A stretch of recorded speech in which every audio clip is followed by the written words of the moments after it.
Hello दोस्तों, welcome back. DNS के इस एपिसोड में आपका स्वागत है। तो दोस्तों, इस एपिसोड में हम बात करेंगे डोमेन जोन्स के बारे में और जानेंगे कि डोमेन्स जोन्स क्या होती हैं और इनकी हमें क्यों जरूरत पड़ती है। ठीक है। तो सबसे पहला क्वेश्चन दोस्तों ये आता है, डोमेन्स जोन्स की हमें क्यों जरूरत पड़ती है। तो जैसा कि मैंने अपने फर्स्ट वीडियो में आपको बताया था, डीएनएस क्या है, डेटाबेस है आईपीस और नाम का। ठीक है। अब नाम को हम क्या नेम स्पेस में डिवाइड करते हैं। किसी एक डोमेन का नाम लर्न अज्योर हिंदी इन हिंदी डॉट ऑनलाइन है। ठीक है। दूसरी डोमेन मेरे पास है abc.com। ठीक है। तीसरी डोमेन है मेरे पास up.learnazurehindi.com। ठीक है। ये सब सब डोमेन हो गई। एक फॉरेस्ट हो गया, या उनसे मैं एक कंडीशनल फॉरेस्ट बनाता हूँ या स्टेप जोन बनाता हूँ। ठीक है। तो ये सारा डेटा हम डीएनएस में कैसे डिवाइड करते हैं। ठीक है। तो ये हो गया जोन्स में हम डिवाइड करते हैं। और जोन्स जस्ट लाइक आप समझ लिए एक लेमैन के हिसाब से एक डीएनएस क्या हो गई, एक 15 स्टोरी की बिल्डिंग हो गई। ठीक है। जोन्स क्या हो गई, हर एक फ्लोर वाइज हो गया कि एक फ्लोर पे ये है, दूसरे फ्लोर पे ये है, तीसरे फ्लोर पे ये है। ठीक है। और इस पूरी की पूरी एक बिल्डिंग एक डोमेन को डिफाइन करती है। ठीक है। एक फॉरेस्ट को डिफाइन करती है। डोमेन नहीं कह सकते, पूरे फॉरेस्ट को डिफाइन करती है। और फ्लोर वाइज हमारे मान लीजिए डोमेन है। ठीक है। तो इस तरीके से हम मान सकते हैं। और एक एक करके हम समझते हैं कि कितने टाइप की जोन्स होती हैं। ठीक है। तो डीएनएस में दोस्तों हमारे पास 5 टाइप्स की जोन्स होती हैं। सबसे पहली होती है हमारी प्राइमरी जोन। ठीक है।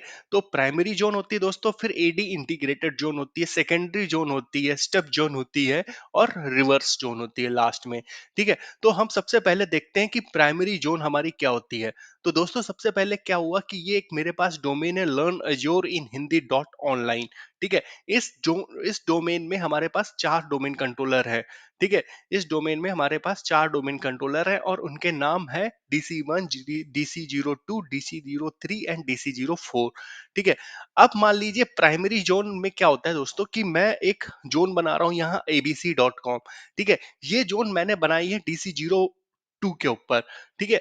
अब ये प्राइमरी जोन जब मैंने बनाई DC02 के ऊपर, तो ये जोन जो है प्राइमरी रहेगी सिर्फ DC02। और इसका जो डेटाबेस रहेगा जोन का, जो कि टीएक्सटी फॉर्म में होता है, वो कहाँ रहेगा, DC02 के System32 के अंदर इसका डेटाबेस रहेगा। जस्ट सपोज मान लीजिए हमारा DC02 डाउन हो जाता है, तो क्या होगा कि abc.com एग्जिस्ट ही नहीं करेगी मेरी डोमेन के अंदर। ठीक है। तो इसका मतलब क्या हुआ कि ये सिंगल पॉइंट ऑफ फेलियर हो गया। ठीक है। तो ये प्रॉब्लम आती है अगर हम प्राइमरी जोन बनाते हैं। चलिए हम प्राइमरी जोन सबसे पहले बना लेते हैं, फिर एक एक करके हम दूसरी दूसरी जोन्स के बारे में जानेंगे। ठीक है। आइए मैं आपको ले चलता हूं अपने डोमेन कंट्रोलर के ऊपर। ये मेरा डोमेन कंट्रोलर है। ठीक है। यहाँ पर एक System32 करके ये होता है, मैंने इसमें एक एबीसी बनाई होगी, तो मैं इसको पहले डिलीट कर देता हूँ। ठीक है। आप इसको भी डिलीट कर सकते हो। ठीक है। अब हम यहाँ पे देखिए, ये जो ना डेटाबेस की लोकेशन होती है डीएनएस के। ठीक है। System32 के अंदर डीएनएस। ठीक है। तो अब मैं यहाँ पर क्या करने जा रहा हूँ, डीएनएस कंसोल ओपन करता हूँ। यहाँ पर मैं सबसे पहले जोन पे क्लिक करता हूँ। ठीक है। जैसा कि मैंने अपने लास्ट वीडियो में बताया था, फॉरवर्ड जोन हमारी क्या होती है, name to IP. Reverse zone हमारी क्या होती है, आईपी टू नेम। ठीक है। अब हम आते हैं यहाँ पर, क्लिक करते हैं न्यू जोन्स पे। तो न्यू जोन्स पे आप जैसे ही क्लिक करोगे, यहाँ पर आपको कितने 4 ऑप्शन आ रहे हैं, प्राइमरी जोन, ठीक है, सेकेंडरी जोन, स्टब जोन, और यहाँ पर एक टिक मार्क आ रहा है, store the zone active directory. तो दोस्तों ये जो टिक मार्क है, ये बाय डिफॉल्ट आता है। ठीक है। अगर हम इस टिक मार्क का मतलब हो गया एडी इंटीग्रेटेड जोन। ठीक है। अगर हम इसको हटा दें, जो हमारा टारगेट है बनाना यहाँ पर प्राइमरी जोन। ठीक है। अब हम इसको हटा देते हैं और इसको दे देते हैं abc.com। ठीक है। abc.com। ठीक है। ये हमारा बन गया एबीसी।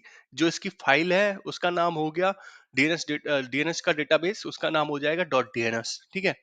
अगर आपके पास कोई एग्जिस्टिंग फाइल है जिसमें कुछ रिकॉर्ड है, तो आप यहाँ से उसको यूज कर सकते हो। ठीक है। मेरे पास नहीं है। दोस्तों यहाँ पे आप देख सकते हो डायनेमिक अपडेट्स। डायनेमिक अपडेट्स का मतलब हो गया, यहाँ पे हमारे पास 3 ऑप्शंस हैं। ठीक है। एक है सिक्योर, दूसरा है नॉन सिक्योर, और तीसरा है नो डायनेमिक अपडेट्स। ठीक है। तो यहाँ पर 3 ऑप्शंस का मतलब समझ लेते हैं एक बार। अगर एडी इंटीग्रेटेड है तो हमारा सिक्योर होगा। ठीक है। Dynamic update secure. Dynamic update secure का मतलब क्या हो गया? जैसे ही हमारी कोई क्लाइंट मशीन डोमेन में ज्वाइन करती है तो उसका डीएनएस रिकॉर्ड बनता है। ठीक है, डीएनएस रिकॉर्ड बनता है, कहाँ बनता है? डीएनएस सर्वर पे बनता है। ठीक है, तो ये जो रिकॉर्ड बनता है ये पूरा सिक्योर, अगर एडी इंटीग्रेटेड जोन है तो वो पूरा सिक्योरली बनेगा। ठीक है, अगर एडी इंटीग्रेटेड जोन नहीं है तो वो कौन सी हो सकता है? ये दो ऑप्शन है आपके पास, अगर एडी इंटीग्रेटेड नहीं है। ठीक है, अब उसमें प्रॉब्लम क्या आती है कि अगर अगर एडी इंटीग्रेटेड है तो हमारा डीएससीपी बनाता है रिकॉर्ड। ठीक है, हम डीएससीपी आगे चल के डीएससीपी जब सीखेंगे तो डीएससीपी और डीएनएस और एडी के इंटीग्रेशन के बारे में जानेंगे। ठीक है, तो अभी आप ये समझ लीजिए, जब कोई क्लाइंट का रिकॉर्ड बनता है या किसी कंप्यूटर का रिकॉर्ड बनता है तो वो सिक्योरली बनता है डीएनएस के डेटाबेस में। ठीक है, उसमें हैकर्स के लिए ऑप्शंस नहीं होते हैं कि वो अपना कोई रिकॉर्ड बना सके, मतलब फॉल्टी रिकॉर्ड बना सके। ठीक है, तो यहाँ पर अभी हम इस पे do not allow dynamic updates. ठीक है, अगर आपकी इंटीग्रेटेड नहीं है तो आपके पास दो ऑप्शंस हैं। ठीक है, तो हम इसको नेक्स्ट कर लेते हैं। ठीक है, allow both non secure and dynamic updates. Okay, और ये हमारा फिनिश हो गया। नेक्स्ट करने के बाद दोस्तों ये बन गई हमारी abc.com। अगर हम इस जोन की प्रॉपर्टीज पे जाते हैं, ठीक है, तो ये इसकी जोन की फाइल हो गई। ठीक है, और यहां पर आप देखिए ये प्राइमरी पे क्लिक है और यहां पे लिख के आ रहा है प्राइमरी। ठीक है, और ये जो ना इस जोन की नेम सर्वर का नाम आ गया अननोन। ठीक है, इस पे हमें नेम सर्वर यहाँ पे हम असाइन कर सकते हैं, जो भी एबीसी का आईपी होगा यहाँ पर हम दे सकते हैं। मान लीजिए इसका आईपी 10.0.0.1। ठीक है, 1 और 100। ठीक है, ये आईपी हमने दे दिया इसका, और ये रिजॉल्व होना चाहिए जैसा कि होना चाहिए, तभी ये जोन बन पाएगी। ठीक है, अब ये जो है ना, ये कंप्लीट हो गया हमारा जोन का। अब हम क्या करते हैं, इस जोन का हम अपना देखते हैं सिस्टम 32 के अंदर इसके डेटाबेस को हम रिफ्रेश करते हैं। तो यहाँ पर abc.com.dns इसकी जो जोन फाइल है वो यहाँ पे बन गई। ठीक है, तो ये हमारी हो गई दोस्तों प्राइमरी जोन, जो कि एडी एक्टिव डायरेक्टरी के साथ इंटीग्रेटेड नहीं है। ठीक है, अब क्या होगा अगर मैं इस जोन को इस DC02 से, DC02 पे हमने बनाई है abc.com।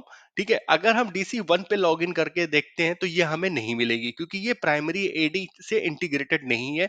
इसका मतलब ये जोन रिप्लिकेट नहीं हो रही है यहाँ से वहां तक। ठीक है दोस्तों, तो अब हम इसको, अगर मैं इसको डिलीट कर देता हूं इस जोन को, ठीक है, अगर हम इस जोन को बाई मिस्टेकली किसी से डिलीट हो जाती है ये जोन, ठीक है, इसका मतलब हमारे पास कहीं पे भी कोई डेटाबेस तो बचेगा नहीं। अगर हम इस सर्वर का बैकअप ले रहे होंगे, इस जोन का बैकअप ले रहे होंगे, तो पॉसिबिलिटीज है बचने की, अदरवाइज ये जोन डिलीट हो जाएगी। ठीक है, तो दोस्तों इस चीज को हम कैसे सॉल्व कर सकते हैं? Through the active directory integration के थ्रू। ठीक है, इंटीग्रेट, जैसे ही हम इस जोन को इंटीग्रेट करेंगे, ठीक है, तो ये जोन का जो डेटा है, ये वाली जो फाइल है सिस्टम 32 के अंदर, जो ये फाइल है, ये सीधे सीधे कॉपी हो जाएगी किसमें?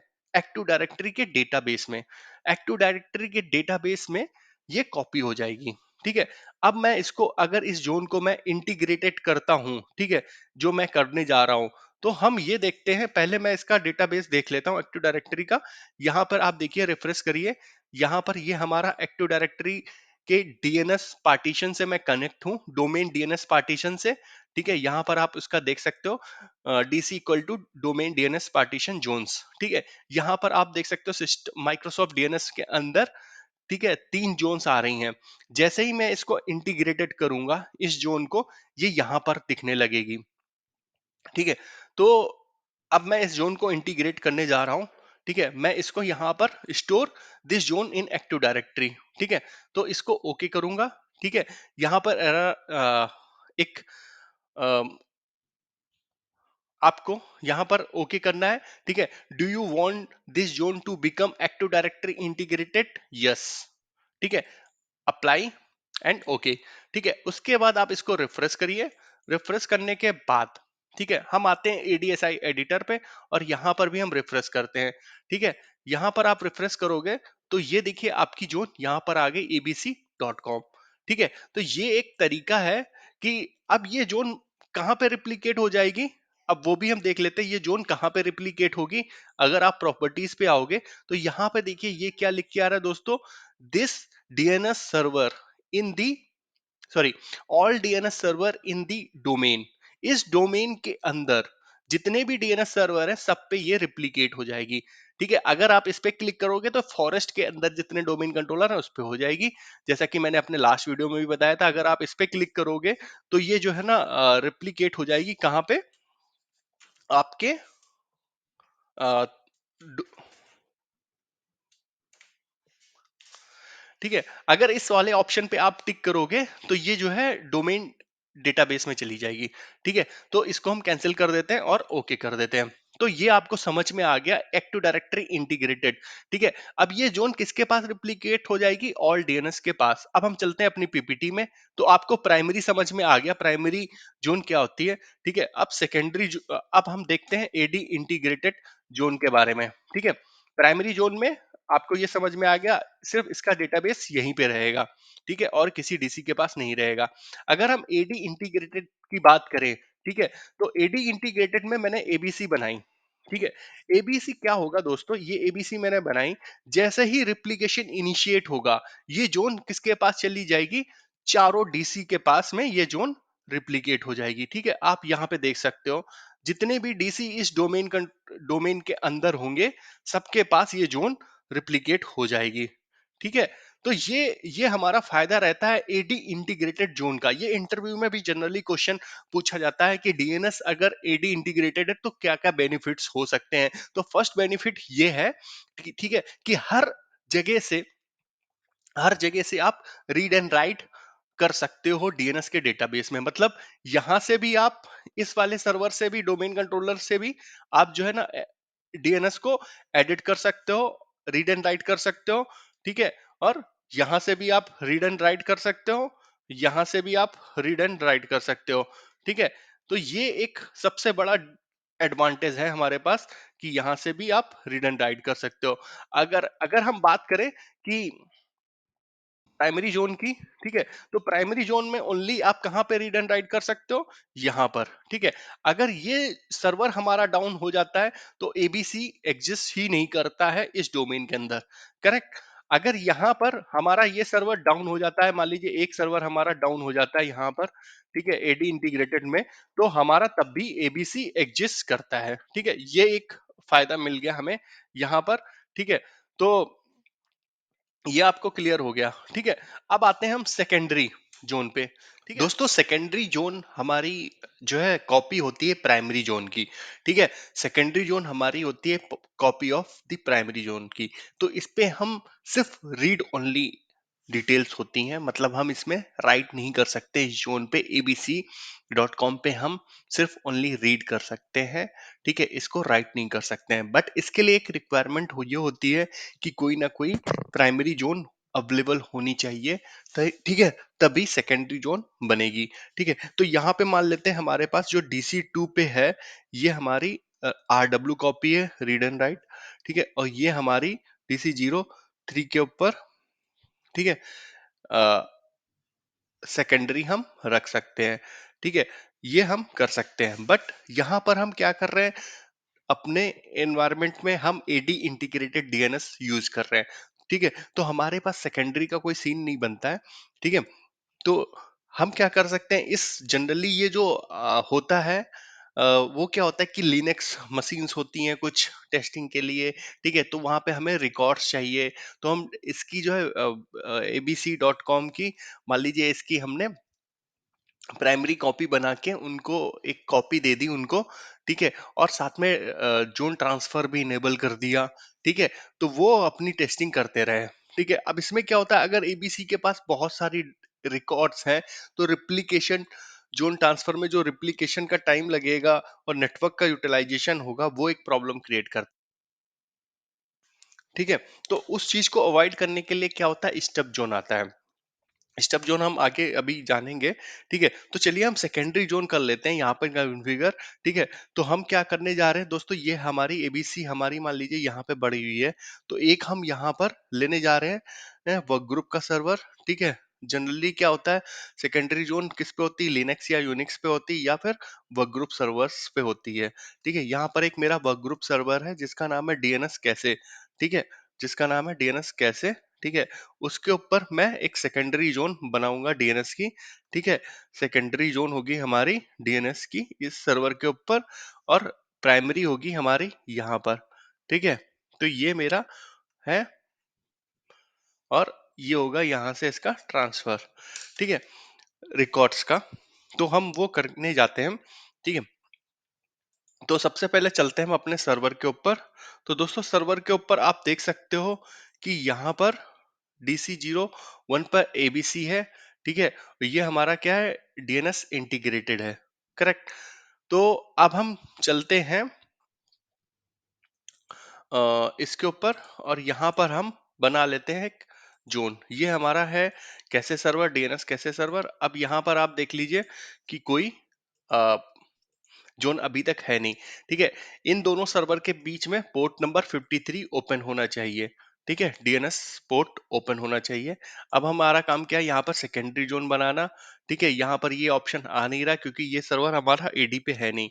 ठीक है, अब हमें क्या करना है, abc.com यहाँ पर देना है, abc.com। ठीक है, और abc.com का हमारा आईपी 10.0.0.7, मतलब ये प्राइमरी डोमेन कंट्रोलर का नाम देना है जिसके ऊपर ये प्राइमरी जोन है। ठीक है, तो ये जो है प्राइमरी जोन है मेरे DC01 के ऊपर। ठीक है, ये हमारा DC01 है जिसके ऊपर ये जोन पड़ी हुई है। ठीक है, तो मैं इसको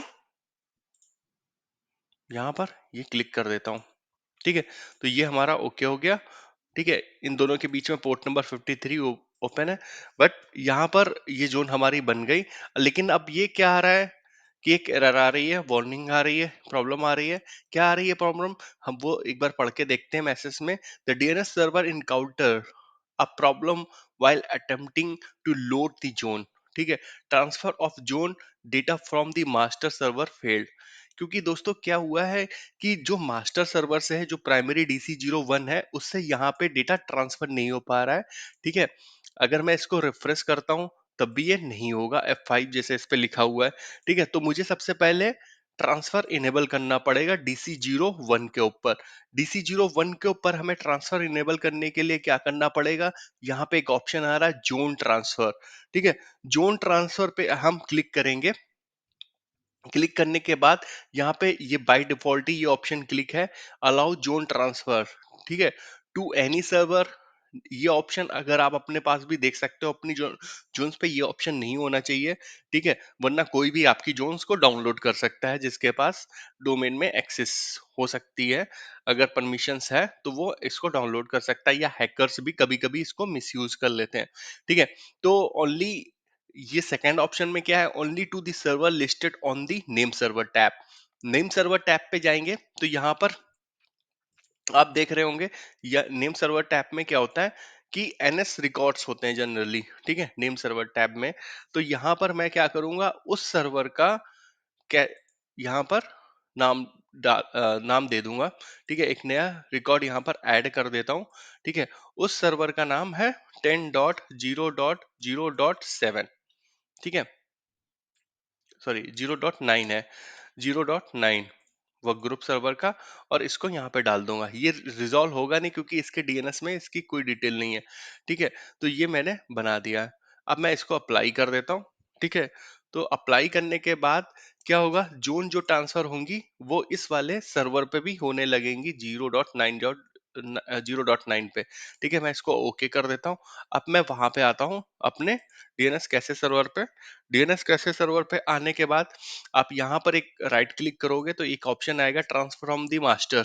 ठीक है, तो यहाँ पे आप क्लिक करोगे, अभी भी कुछ नहीं आया, आप रिफ्रेश करोगे, ये देखिए ये जोन्स आना शुरू हो गई।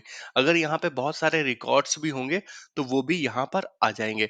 अब मैं एक रिकॉर्ड वहां पे बना देता हूँ, या फिर हम थोड़ा सा वेट भी कर लेते हैं। तो जो भी रिकॉर्ड्स होंगे वहां पे देख लेते हैं एबीसी में कितने रिकॉर्ड्स हैं।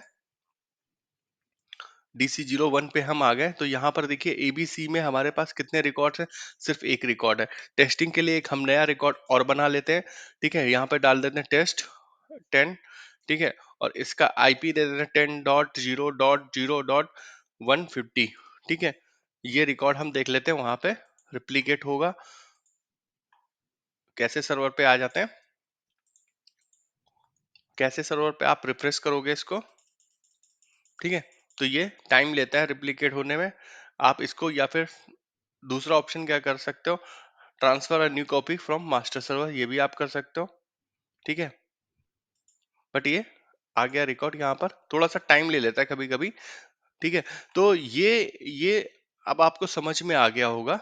ठीक है, बट अगर यहाँ पर मान लीजिए बहुत सारे रिकॉर्ड्स हैं, ठीक है, रोज रिकॉर्ड्स अपडेट हो रहे हैं, ठीक है, मॉडिफाई हो रहे हैं, तो क्या होगा, ये रिप्लिकेशन जो की प्रॉब्लम आने लगेगी। ठीक है, ये जोन जो है ना, सेकेंडरी जोन जो है ना, थोड़ी सी स्लो चलेगी, क्योंकि रिकॉर्ड सारे डाउनलोड होंगे, ठीक है, फिर रिफ्रेश होंगे।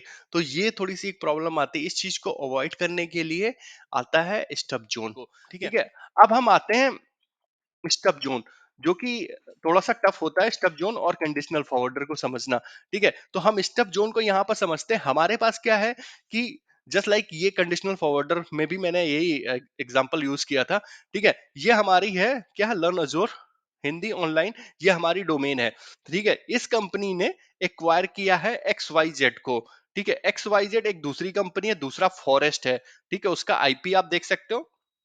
अब यहाँ पे क्या होगा, मुझे अगर लर्न अजोर से एक्स वाई जेड को रिजॉल्व करना है, ठीक है, या उसका उसकी डीएनएस या उसके डीएनएस को रिजॉल्व करना है, तो मैं क्या करूंगा, आईएसपी के थ्रू जाऊंगा। ठीक है, बट मेरी यहाँ पर ये रिक्वायरमेंट नहीं है कि पहले तो मैं यही करता था जब ये कंपनी मैंने एक्वायर नहीं किया था। ठीक है, आफ्टर एक्वायर करने के बाद मेरी रिक्वायरमेंट है कि मैं आईएसपी पे क्यों जाऊं। ठीक है, ये तो कंपनी मेरी है। तो उसके लिए क्या होगा दोस्तों, मैं यहाँ पर दो चीजें बना सकता हूँ, या तो कंडीशनल फॉरवर्डर कैसे काम करता है ये आप मेरी लास्ट वीडियो में देख सकते हो। ठीक है, या फिर दूसरा ऑप्शन ये है स्टब जोन। ठीक है, स्टब जोन बनाने के लिए ये मैंने स्टेप जोन बनाया, कहाँ पे बनाया, लर्न अजोर इस पे बनाया, और एक्स वाई जेड के लिए। ठीक है, एक्स वाई जेड के लिए बनाया। ठीक है, अब क्या होगा, स्टेप जोन जब हम बनाते हैं तो यहां पर हम सिर्फ जोन का नाम दे देते हैं। ठीक है, और इससे फायदा क्या होता है कि इसमें क्या होता है, कुछ रिकॉर्ड्स बनते हैं जोन के अंदर। ठीक है, एसओए रिकॉर्ड्स बन गया, नेम सर्वर रिकॉर्ड्स बन गया, एक ए रिकॉर्ड बनता है इस जोन का, यहाँ पे बन जाएंगे आके। ठीक है, चलिए हम सबसे पहले इसको बना लेते हैं, तो आपको आसानी होगी समझने में। ठीक है, तो हम आ जाते हैं अपने डोमेन कंट्रोलर के ऊपर। ठीक है, अभी मुझे मेरे पास क्या है, एक्स वाई जेड एक डोमेन है, यहाँ पर ये एक्स वाई जेड डोमेन है। ठीक है, और इसके लिए मैं अपने लर्न अजोर पे एक आप देखिए यहाँ पे कोई कंडीशनल फॉरवर्डर नहीं है, और यहाँ पे भी कोई जोन नहीं है, और यहाँ पर जो है फॉरवर्डर्स पे भी हम चेक कर लेते हैं, यहाँ पर हमारा 8.8 सेट है। ठीक है, तो हम सबसे पहले स्टेप जोन बनाने जाते हैं। स्टेप जोन बनाने के लिए आपको सेम प्रोसेस करना होगा। ठीक है, यहाँ पे क्लिक करना होगा। ठीक है, आपको मेक श्योर करना है कि आपके यहाँ की सारी जोन जो है एडी इंटीग्रेटेड होनी चाहिए। अगर एडी इंटीग्रेटेड सारी जोन है तो इसका मतलब है उसका जो कंडीशनल फॉरवर्डर भी एडी इंटीग्रेटेड होने चाहिए। ठीक है, तो जितना भी जोन से रिलेटेड जितना भी डेटा है वो सारा एडी इंटीग्रेटेड होना चाहिए। मेक श्योर करना चाहिए सारा का सारा एक्टिव डायरेक्टरी के थ्रू रिप्लीकेट होना चाहिए। ठीक है, एक्टिव डायरेक्टरी सारे सर्वर्स पे रिप्लीकेट करता है डेटा अपना। चलिए हम इसको नेक्स्ट करते हैं। नेक्स्ट करने के बाद आपको जो है डिफॉल्ट ऑप्शन आ रहा है कि डोमेन पे रिप्लिकेट होना चाहिए, ऑल डोमेन कंट्रोलर इन डोमेन। ठीक है, हम इसको नेक्स्ट करते हैं। यहाँ पर मेरा xyz.com आपको लिखना है, xyz.com। ठीक है, उसके बाद आप इसको नेक्स्ट करोगे, यहाँ पर आपको आईपी डालना है इसका 10.2 डॉट, उसका एक बार आईपी है जो 0.4। ठीक है, ये आईपी है उसका xyz डोमेन का। ठीक है, आप इसको क्लिक करोगे, वैलिडेट हो गया। ये जो है ना वैलिडेट इसलिए हुआ क्योंकि यहाँ से जो मेरे डोमेन कंट्रोलर से लेके एक्स वाई जेड का जो डोमेन कंट्रोलर है उसके बीच में 53 पोर्ट ओपन है, इसलिए वैलिडेट हुआ है। ठीक है, तो आपको भी यही करना है कि एक डोमेन से, ठीक है, दूसरे डोमेन के बीच में 53 पोर्ट ओपन होना चाहिए।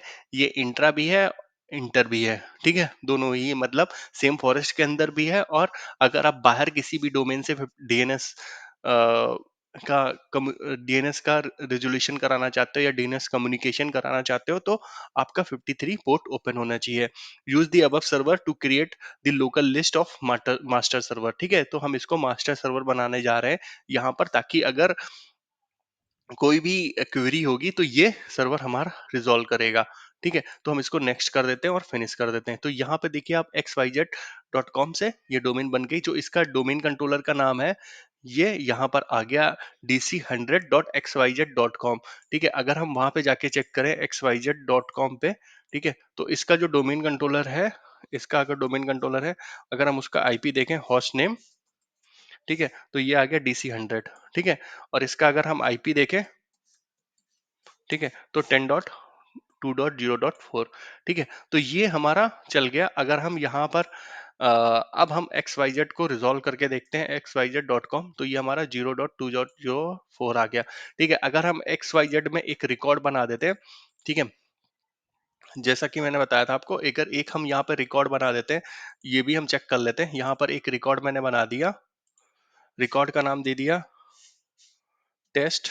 ठीक है, और इसका आईपी दे दिया 10.2.0.5। ठीक है, और इसको ऐड कर दिया, क्लिक।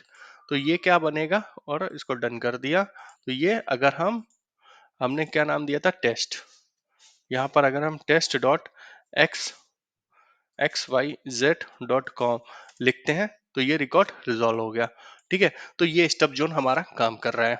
तो दोस्तों ये स्टब जोन आपको समझ में आ गया। लास्ट, दोस्तों लास्ट है हमारा reverse lookup zone. Reverse lookup zone, जैसा कि मैंने आपको बताया था, IP2 नेम होता है। ठीक है, अब अगर हम रिवर्स लुकअप जोन को यहाँ पे यूज करना चाहते हैं, जैसे इस डोमेन कंट्रोलर का आईपी मेरे पास 7 है, तो अगर मैं यहाँ पे NS लुकअप में 0.0.7 लिखता हूँ, तो मुझे डोमेन कंट्रोलर का नाम मिल जाता है। ठीक है, तो रिवर्स लुकअप जोन जनरली काम क्या आता है, ट्रबल शूटिंग के काम में आता है। ठीक है, और बहुत सारी ऐसे सॉफ्टवेयर भी होते हैं, एप्लीकेशंस भी होते हैं, जो लुकअप को आईपी के थ्रू मतलब काम करते हैं। तो ठीक है, तो ये हमें तब काम आता है। ठीक है, तो सबसे यहाँ पे मैंने रिवर्स लुकअप जोन कॉन्फ़िगर किया हुआ है। ठीक है, चलते हैं हम XYZ पे, वहां पे कॉन्फ़िगर करते हैं रिवर्स लुकअप जोन कैसे कॉन्फ़िगर करते हैं। तो हम XYZ डोमेन पे हम आ गए हैं। ठीक है, तो यहाँ पर आप देखिए, यहाँ पे कोई रिवर्स लुकअप जोन नहीं है। ठीक है, तो इसको कॉन्फ़िगर करने के लिए आप न्यू जोन पे क्लिक करोगे, यहाँ पे भी वही सेम ऑप्शन आ रहे हैं। ठीक है, तो मैं प्राइमरी जोन बनाने जा रहा हूँ। यहाँ पर भी आपको सारे ऑप्शंस अवेलेबल हैं रिवर्स लुकअप जोन में भी। ठीक है, आप इस पे क्लिक करोगे, डोमेन पे मुझे रिप्लिकेट कराना है इसको। ठीक है, IPv4 लेना है, क्योंकि मैं IPv4 ही यूज कर रहा हूँ। ठीक है, यहाँ पर आपको नेटवर्क आईडी डाल सकते हो, या फिर आप रिवर्स लुकअप जोन का नाम भी डाल सकते हो। ठीक है, अगर आप यहाँ पर नेटवर्क आईडी डालते हो, तो मेरा नेटवर्क आईडी है अभी 10.0.0। ठीक है, तो जैसे ही आप नेटवर्क आईडी यहाँ पर 10.0.0, ठीक है, नेटवर्क आईडी मेरा एक्चुअली में क्या है, मैं यहाँ पे 10.2 यूज कर रहा हूँ। ठीक है, 10.2 हमारा नेटवर्क आईडी हो गया, डॉट जीरो, 10.2.0। ठीक है, ये मेरा नेटवर्क आईडी हो गई। तो रिवर्स लुकअप जोन का नाम क्या हो जाएगा, जस्ट उल्टा हो जाएगा। ये देखिए आप यहाँ पे आपको दिख रहा है। ठीक है, तो यहाँ पर मैं नेक्स्ट करता हूँ, नेक्स्ट। तो ये हमारी हो गई रिवर्स लुकअप जोन, यहाँ पे क्रिएट हो गई। यहाँ पर आप देख सकते हो कुछ रिकॉर्ड्स बन गए बाय डिफॉल्ट। ठीक है, एनएस रिकॉर्ड बाय डिफॉल्ट बनता है, और एसओए रिकॉर्ड्स बनता है। ये आपको मैं नेक्स्ट वीडियो में बताऊंगा जोन्स के बारे में और डीप में। ठीक है, तो यहाँ पर आप दो रिकॉर्ड देख सकते हो। यहाँ पर मैं एक रिकॉर्ड और बनाने जा रहा हूँ। ठीक है, अब वो रिकॉर्ड कैसे बनेगा, वो ऑटोमेटिक बनता है। दोस्तों जब हम कोई रिकॉर्ड बनाते हैं, जस्ट लाइक अभी मैंने आपको टेस्ट रिकॉर्ड बनाया था, तो यहाँ पर एक ऑप्शन आता है अपडेट एसोसिएट पॉइंटर। ठीक है, जैसे ही हम इस पे क्लिक करके और अप्लाई करेंगे, तो ये क्या करेगा, पॉइंटर बना देगा यहाँ पर। ठीक है, पॉइंटर रिकॉर्ड किसको बोलते हैं, IP2 नेम को। ठीक है, तो यहाँ पर जैसे ही मैं क्लिक करूंगा, तो ये हमारा एक यहाँ पर भी एक रिकॉर्ड बना देगा। ये भी थोड़ा सा टाइम लेगा। ये देखिए, ये बन गया पॉइंटर रिकॉर्ड। ठीक है, तो अगर मैं इसको 2.0.5 को एनएस लुकअप करता हूँ, एनएस लुकअप 10.2.0.5। ठीक है, तो ये हमारा इसका आ गया। दोस्तों ये प्रॉब्लम बहुत सारे लोग फेस करते होंगे, एड्रेस 11 आ रहा है, तो इसको भी, ये क्या है, IPv6 आ रहा है। अगर आप इसको भी रिजॉल्व कर सकते हो, यहाँ पर मैं इसको अपने नेक्स्ट वीडियो में बताऊंगा ट्रबल शूटिंग सेशन में। ठीक है, कि इसको हम कैसे रिजॉल्व करते हैं और बेस्ट प्रैक्टिस क्या होती है डीएनएस के लिए। ठीक है, उस वाले सेशन में बताऊंगा। तो यहाँ पर आप देख सकते हो ये पॉइंटर बन गया है। ठीक है, ऐसे ही हम डोमेन कंट्रोलर का भी पॉइंटर यहाँ पे बना सकते हैं। मान लीजिए ये वाला है हमारा। ठीक है, इस पे हम इसको बस खाली आपको फिर से क्लिक करना होगा, तो यहाँ पर इसका भी पॉइंटर थोड़ी देर में बन जाएगा। तो आशा करता हूँ ये देखिए आप बन गया। तो आशा करता हूँ ये आपको वीडियो समझ में आ गया होगा। अगर आपके कोई भी क्वेश्चंस हों तो मुझे कमेंट बॉक्स में ज़रूर बताएँ। Thank you.